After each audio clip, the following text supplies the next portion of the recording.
كده هروح.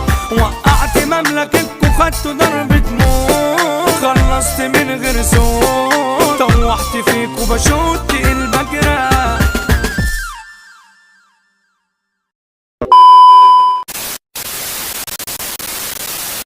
Assalamualaikum warahmatullahi wabarakatuh. Perkenalkan, nama saya Ibnu Marif Ainur, Program Studi Pendidikan Agama Islam, Fakultas Agama Islam. NPM saya 2410631110028. Yang pertama kali saya akan ucapkan banyaknya terima kasih kepada dosen pengampu, yaitu Ibu Hajah Debibik Nabilatul Fauziah LCMA, yang telah memberikan saya kesempatan untuk menjelaskan atau memaparkan mata kuliah Ulumul Hadis tentang hadis riwayah dan hadis diroyah. Sebelum saya memaparkan lebih lanjut apa itu hadis riwayah, apa itu hadis diroyah, saya akan menjelaskan terlebih dahulu apa itu ilmu hadis. Di mana ilmu hadis memiliki arti, yaitu kaidah-kaidah yang mengetahui keadaan perawi dan yang diriwayatkan. Nah, ada dua pembahasan penting, yaitu ada perawi dan ada yang diriwayatkan. Di mana perawi ini dalam artian yaitu sanad ataupun orang yang meriwayatkan hadis tersebut. Yang kedua yaitu ada yang diriwayatkan dalam artian yaitu matan atau bisa disebut sebagai isi dari hadis tersendiri. Yang ketiga ada yarwi. Yarwi adalah orang yang meriwayatkannya. Di sini saya juga akan menjelaskan apa itu hadis.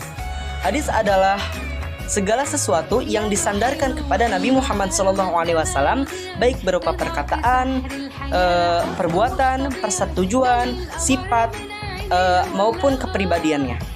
Nah, lanjut kita akan masuk ke dalam pembahasan inti, yaitu apa itu ilmu hadis riwayah dan apa itu ilmu hadis diroyah. Yang pertama, saya akan memaparkan apa itu ilmu hadis riwayah. Apa sih ilmu hadis riwayah itu?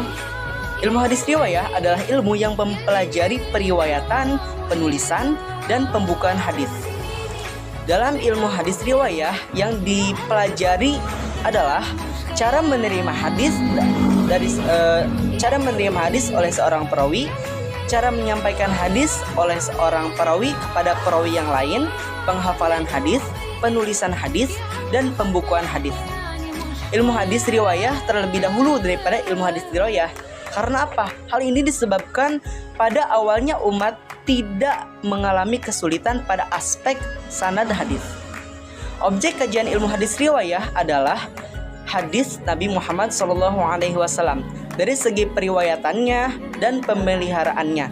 Hal tersebut mencakup 2 poin, yaitu cara periwayatan hadisnya dan cara pemeliharaannya. Yang pertama, cara periwayatan hadis, baik dari segi cara penerimaan dan demikian juga cara penyampaiannya dari seorang perawi kepada perawi yang lain. Yang kedua, cara dari pemeliharaannya. Dari cara pemeliharaannya yaitu bentuk penghafalan, penulisan, dan pembukuannya. Yang kedua ada hadis diroyah. Apa sih ilmu hadis diroyah itu? Ilmu hadis diroyah merupakan salah satu cabang ilmu hadis selain ilmu hadis riwayah. Secara teori, ilmu hadis riwayah dan ilmu hadis diroyah merupakan dua bagian yang berbeda, tetapi pada hakikatnya tidak dapat dipisahkan. Hal ini karena setiap periwayatan hadis memerlukan kaidah-kaidah untuk mengukur apakah hadis tersebut sahih atau tidak, apakah hadis diterimanya atau tidaknya. Objek kajian ilmu hadis riwayah yaitu meriwayatkan dan apa yang meriwayatkannya dari segi diterima atau ditolaknya. Pada masa Muhammad bin Muslim bin Ubaidillah bin Abdullah bin Syihab Az-Zuhri, beliau adalah salah seorang tabi'in yang dianggap pertama kali yang membukukan dan mengumpulkan hadis. Pada masa kekhalifahannya Sayyidina Umar bin Abdul Aziz atas perintah dari sang khalifah. pada masa beliau memimpin umat Islam pada masa Bani Umayyah. Beliau merasakan banyak sahabat-sahabat Nabi dan para ulama-ulama yang sudah meninggal dunia. Beliau punya kekhawatiran yang sangat besar karena nantinya kalau tidak ada para ulama atau para sahabat yang tidak mengumpulkan hadis atau membukukan hadis, nah hadis tersebut takutnya nantinya akan hilang termakan oleh zaman. Memang selama itu sudah ada sebagian orang yang menulis hadis, cuma tidak masih tapi terindividu-individu.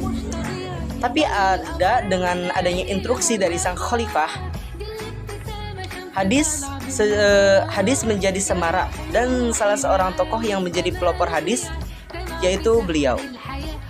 Cukup sekian penjelasan dari saya tentang hadis riwayah dan hadis diroyah. Mohon maaf apabila ada kesalahan dari tutur kata atau kesalahan dari penjelasan saya, mohon dimaafkan. Cukup sekian dari saya. Assalamualaikum warahmatullahi wabarakatuh.